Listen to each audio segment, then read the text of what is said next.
Peristiwa kecelakaan kembali terjadi di Sumatera Selatan, Sumsel. Kali ini melibatkan bus penumpang Putra Sulung dengan nomor polisi B737V dengan kereta api Indonesia Kai Express Rajabasa.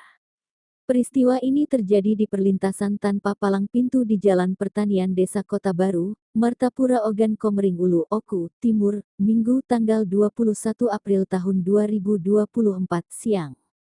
Akibat dari kejadian tersebut, satu orang bernama Nazarudin Asrop tewas, sementara 9 orang lainnya mengalami luka-luka. Salah seorang saksi mata menerangkan bahwa kronologi kejadian berawal saat bus berhenti tepat di tengah perlintasan yang diduga mati mesin. Sebelumnya kereta sudah mengklakson dan berteriak kepada pengemudi bus, tetapi karena bus ini mati mesin jadi tidak bisa maju, alhasil terjadi tabrakan, terangnya. Tertabrak kereta api seri CC 20183440 dari Rajabasa menuju Batu Raja.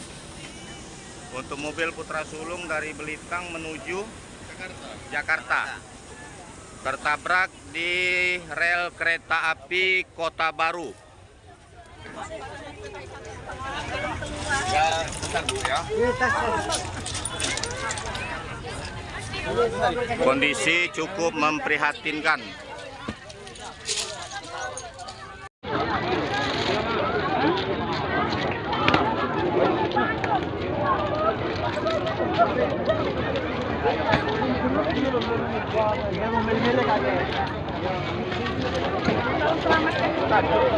Kali kejar-kejaran sama odong-odong. Kecelakaan di